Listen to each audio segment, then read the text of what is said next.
Assalamu alaikum, qeyrindaşlar, qanday valinglar? Ro'za etinglarga tekrar muborak bo'lsin. Oldin qitim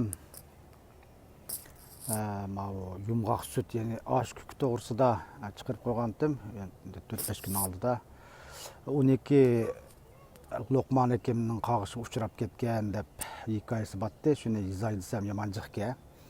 Shunga naq maydondalam deb biray dedim. Hadiz shulan qo'sham yo'q mening rastlansam. Nima uchun bu nimaga Luqman akimniki qog'ishiga uchrab ketdi desa, hamda rivoyatlarda u Luqman akimniki kitobim botdi. Menda ismini qilish so'zlab beray. Bir kunlarda şu Luqman akim hamma bilmez, Luqman akim doktorlar atisi deb nom olgan rivoyatlarda, hatto Qur'on kitobida payg'ambarlar qatorida sanıldı deb so'zlar bor. Demakchi, Luqman akim shu o'simliklar bilan paran qilishalaydi ekanda, so'zlashalaydi ekan. Shu bir kuni etizliklarda ketyapsa, bu shundoq dimiqiga shundoq xushpuroq bir xil puroq urildi ekanda. Urilgandan keyin bu men purab baxmagan bir xil puroqqa nima degan mezlik deb shu puroqqa tarafga qarab mangdi ekan. Mengib qarasa bir o'ylining ichida cho'ng bir o'yli ekan, u o'ylining yanada bir kichik bir uy bor ekan.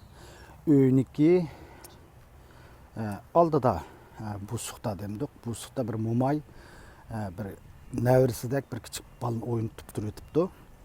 Shuning bilan bu shu puroqni shu o'ylidan topadi ekanda.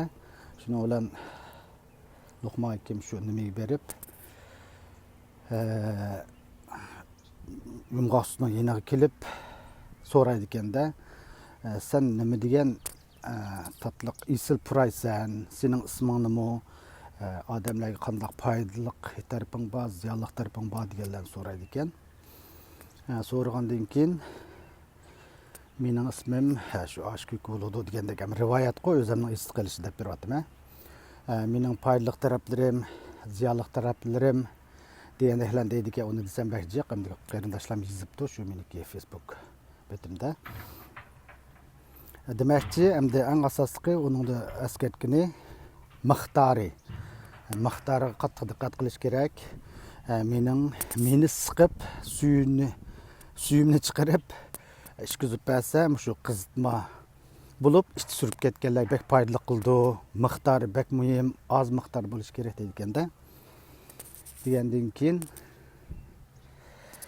deb qoldi ekan. Shuning bilan Luqman akim shu kasal ko'rayotgan vaqtlarda tuyuqsiz bir ayol yig'lab shu o'kirablam kirdi ekanda. Voy Luqman akim, mening dunyoda birdan bir navram botdi. Bo'lsa shuni qutuldirib qolsangiz bo'pti ekan. Men undan ayrilib qolsam bo'lmaydi. Hozir ichib surib, holsizlanib yotdi, iskutib dedi ekan. Degandiki Luqman akim u ayolni tuniydi ekanda, boy degan halqa o'ylada o'tirib bolasini o'ynatayotgan mo'may ekan. Shuning bilan Luqman akim deydi ekanda, o'zingizning o'ylisida bir xil shunday xushpuroq osh kuki, ya'ni yumg'oq sut deb bir o'simlik bor. Shuni elib ozroq bir qo'shiq esingiz bo'lsin, bir qo'shiq ishqizib bersangiz ichib surishga qizinlar yaxshi bo'ldi deydi ekan. Ammo shu miqdoriga diqqat qiling deydi ekanda. Ha, ma'qul deb o ayol shu jiddiychilikda, aldirashchilikda yugurib berib, shu o'ylisidagi butunlay yumg'oq sutni yulib, suyini chiqarib, bir stakan, bir qacha desak bo'ladi hamda. Qilib shu navrisini shu yomon qirtaq qildi ekan uning suyi. Navrisiga bo'lishiga shu ishqizdi ekan, burnini tutib olib balqi ishqizdi kichik bolalarga. Ishqizgandan keyin u bolasi darhol o'ldi ekan.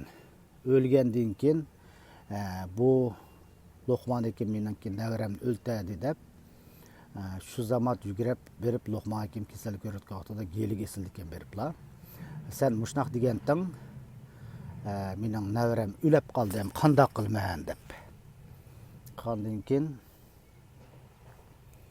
Luqman Hakim bu ayaldan so'raydi ekan. U vaqt chaqlarda shundaq bemorlar tizilib ko'rayotgan vaqtlarda shundaq hammadan hayron qoldi ekan.